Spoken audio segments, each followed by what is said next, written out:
11월 13일 월요일 섬세한 설계.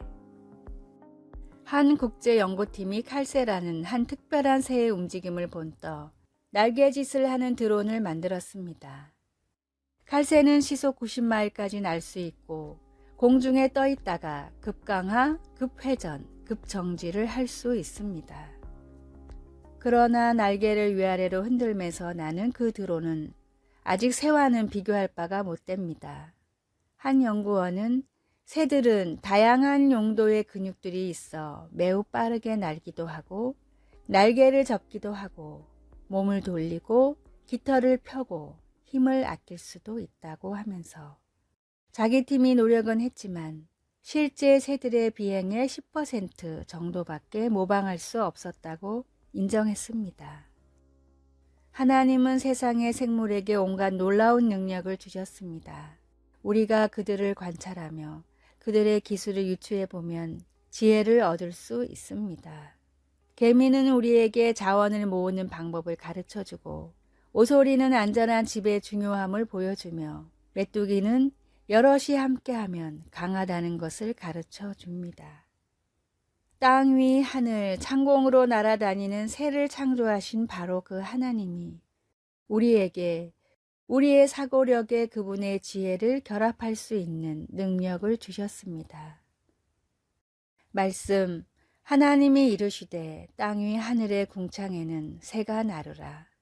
창세기 1장 20절. 찬송 65장 내 영혼아 찬양하라. 기도. 사랑하는 하나님 아버지, 하나님께서 지으신 것들을 생각할 때 하나님의 지혜에 눈을 뜨게 해 주소서. 예수님의 이름으로 기도드립니다. 아멘.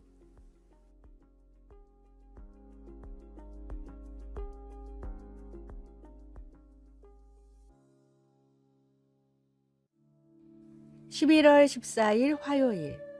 빛의 소중함. 러시아의 대문호 도스토옙스키는 40살에 빚쟁이에게 쫓기는 신세가 됐습니다. 훌륭한 작품을 쓸 수 있게 정신적으로 큰 도움을 준 큰형이 갑자기 세상을 떠났고 여기에 형이 남긴 빚까지 떠안아 하루아침에 도망자 신세가 됐습니다. 시골의 한 허름한 숙박시설에 몸을 숨긴 도스토옙스키는 방세가 밀려 쫓겨나기 일보 직전이었습니다. 이런 극한의 상황에서도 도스토옙스키는 펜을 놓지 않고 자신의 인생 역작인 죄와 벌을 써냈습니다. 가장 힘든 시절이던 이때에 도스토옙스키는 친구에게 심정을 토로하는 편지를 보냈습니다. 오늘 아침부터는 숙소에서 식사도 차도 주지 않아 사흘 동안 빵 한 조각 못 먹고 물만 먹고 있는 상황이라네. 그런데 참 이상하지. 이런 상황에서 빵을 안 주는 것보다 저녁의 어둠을 비출 촛불을 안 주는 것이 더 슬프니 말이네. 미래에 대한 걱정과 극심한 배고픔보다도 도스토옙스키가 필요로 했던 것은 밤을 밝힐 촛불이었습니다. 양초 하나의 불빛이 없었더라면 당시 도스토옙스키가 집필 중이었던 죄와 벌은 탄생할 수 없었을 것입니다. 모든 사람에게 가장 필요로 하는 것은 마음의 어둠을 쫓을 불빛입니다. 모든 죄를 용서하고 내 마음을 영원히 환하게 비출 진리의 빛을 항상 마음속에 두십시오. 오늘의 말씀, 이같이 너희 빛을 사람 앞에 비추게 하여 저희로 너희 착한 행실을 보고 하늘에 계신 너희 아버지께 영광을 돌리게 하라. 마태복음 5장 16절. 오늘의 찬송 412장 내 영혼의 극히 깊은 데서. 오늘의 만나 육체의 배고픔보다 영의 굶주림을 먼저 챙기게 하소서. 깜깜한 밤바다에 등대 불빛을 찾아가듯 주님의 빛을 찾아갑시다.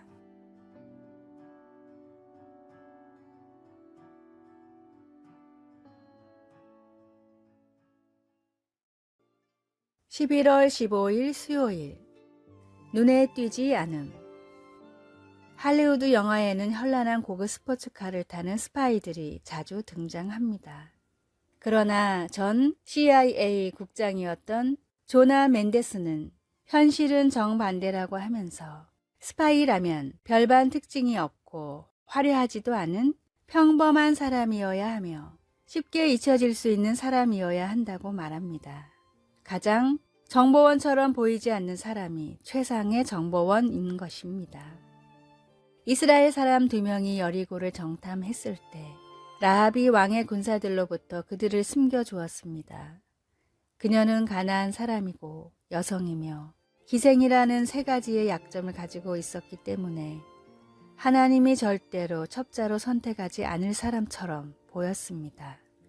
하지만 라합은 너희의 하나님은 하늘에 계신 하나님이라고 하며 이스라엘 민족의 하나님을 믿기 시작했습니다.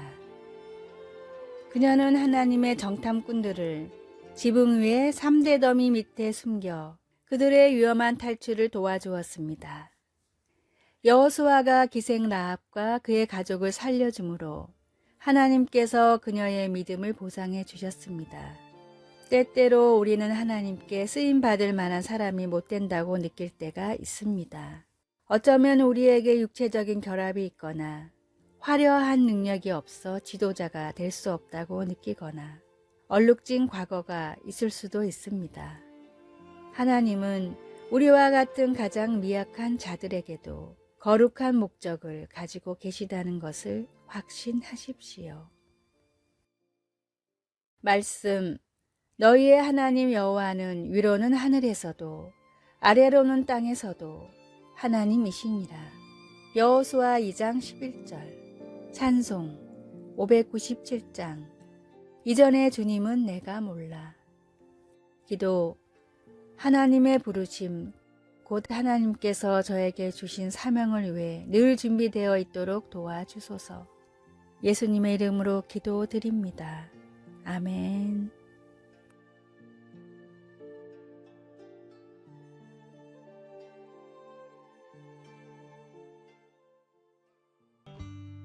(11월 16일) 목요일.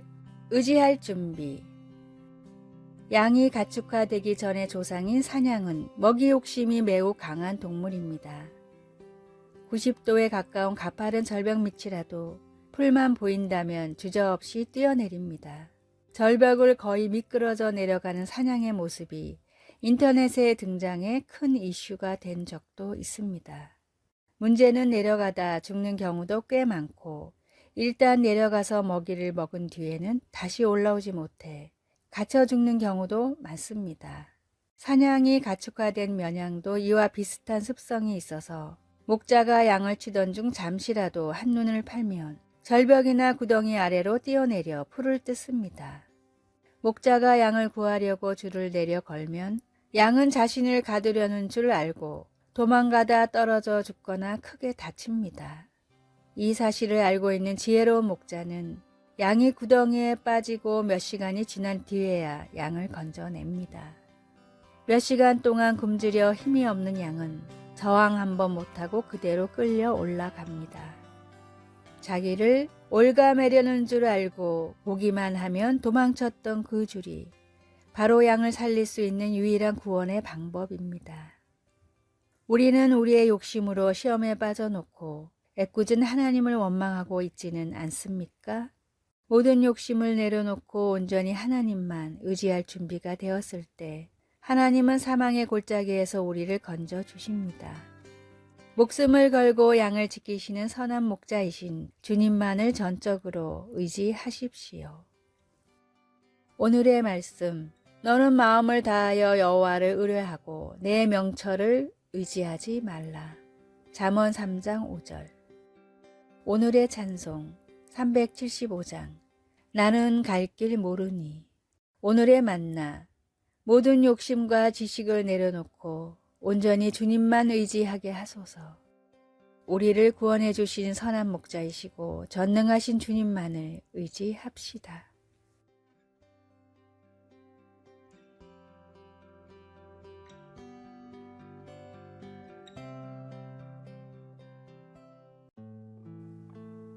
(11월 17일) 금요일. 분명한 외침. 보통 아기가 울면 피곤하거나 배가 고프다는 신호입니다. 그런데 브라운 대학 의료진에 따르면 신생아의 울음소리의 미묘한 차이는 다른 문제들을 발견하는 중요한 단서를 제공하기도 합니다. 의사들은 아기의 중추신경계에 이상이 있는지 판단하기 위해 울음의 요소들인 높이, 크기, 소리의 선명성 등을 측정하는 컴퓨터 프로그램을 고안했습니다. 이사야는 하나님께서 그의 백성들의 분명한 외침을 들으시고 그들의 마음의 상태를 판단하시고 은혜로 응답하실 것이라고 예언했습니다. 그러나 유다 백성들은 하나님께 묻는 대신 하나님이 주신 예언을 무시하고 도움을 구하기 위해 이집트와 동맹을 맺었습니다. 그때 하나님은 유다 백성들에게 만약 계속 반항한다면 패배와 굴욕이 있을 것이라고 말씀하셨습니다. 그러나 한편으로 하나님은 그들에게 은혜를 베푸시고 그들을 긍휼히 여기시기를 원하셨습니다. 하나님의 백성들이 하나님께 부르짖는다면 그분은 그들의 죄를 용서하시고 그들의 영적인 힘과 활력을 새롭게 하실 것입니다. 이것은 오늘날 예수님을 믿는 사람들에게도 마찬가지입니다. 우리의 회개와 믿음의 분명한 부르짖음이 하나님 아버지의 귀에 닿을 때 하나님은 그 부르짖음을 들으셔서 우리를 용서하시고 하나님 안에서의 우리의 기쁨과 희망을 새롭게 하실 것입니다. 말씀, 내 부르짖는 소리로 말미암아 내게 은혜를 베푸시되. 이사야 30장 19절. 찬송 539장 너 예수께 조용히 나가.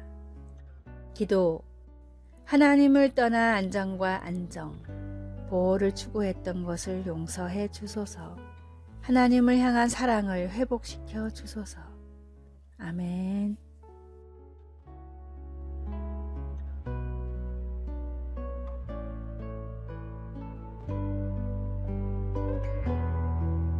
아래의 빨간색 글자 구독을 누르시어 더 많은 전도의 열매를 맺으시기를 기도합니다.